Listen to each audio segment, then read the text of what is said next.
Kita belajar fadilah, salah satu yang banyak fadilah tadi disebutkan malam Jumaat baca surah Kahfi.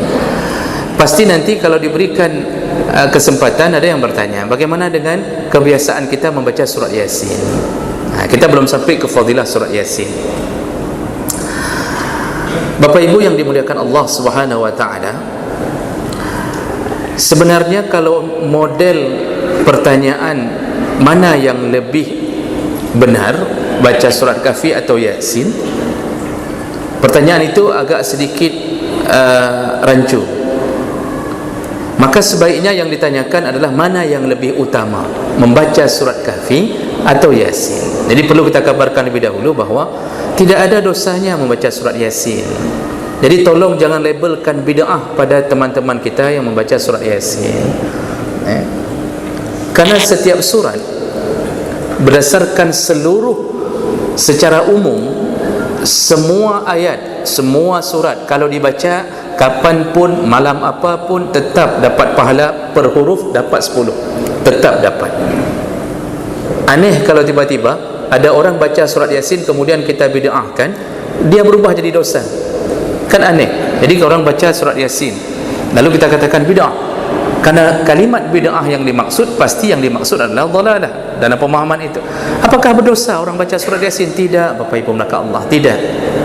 Cuma yang perlu dipahami, kalau ditanya mana lebih utama, nah, melihat hadis yang ditargetkan khusus malam Jumaat itu Kahfi, sedangkan Yasin ada satu hadis yang Rasulullah mengatakan, yang Rasulullah dikabarkan hendaknya membaca surat Hamim Dukhan dengan Yasin. Itu pun hampir semua ulama hadis menyebutkan dhaif. Tapi walaupun begitu, bacaan Yasin itu ada satu hadis yang menyebutkan tentang di setiap malam baca Yasin itu bisa diampunkan dosa.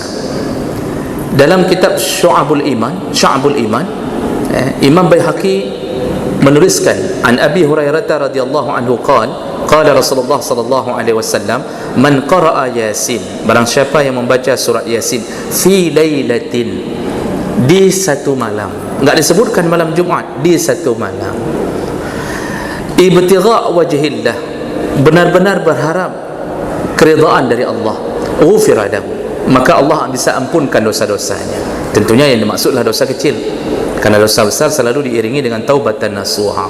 Nah, hadis ini ternyata banyak ulama yang menyebutkan, ada yang mengatakan ini sampai ke dalam derajat hadis hasan.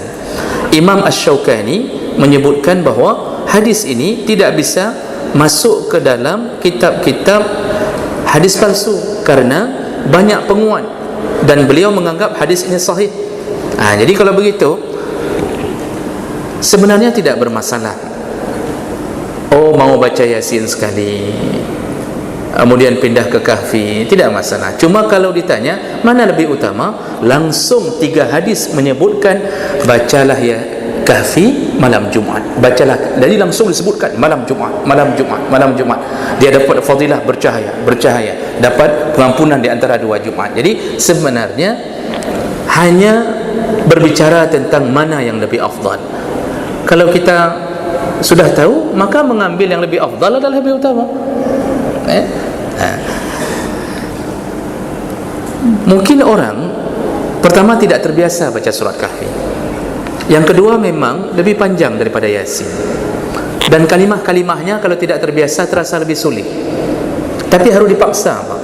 Harus dipaksa. Kalau tidak terbiasa dipaksa, susah untuk dibaca. Ada yang sudah 2 tahun dia coba baca surat Kahfi, cuma terputus selalu di lembaran kedua, hancur terus. Jadi berhenti sebentar, karena sudah capek berhenti, kemudian mau coba sambung sudah sibuk, masuk kantor lagi, kemudian begini, enggak sampai-sampai. Ingat bahawa kita sudah katakan, karena Rasulullah mengatakan yang membaca 1 surat Kahfi. Jadi kalau enggak sampai, enggak dapat fadilah itu, cuma dapat fadilah per huruf. Cara bacanya boleh dicicil, tidak mesti sekali pukul langsung habis sampai terengah-engah, tidak mesti. Saya takut yang diabetes atau yang punya masalah enggak sanggup lagi, menyerah. Tidak mesti, Pak. Boleh dicicil, pagi 1 lembar, sambung duha 1 lembar, dan seterusnya. Yang penting sebelum terbenam matahari hari Jumaat, usahakan sudah selesai kahfi. Sudah selesai kahfi.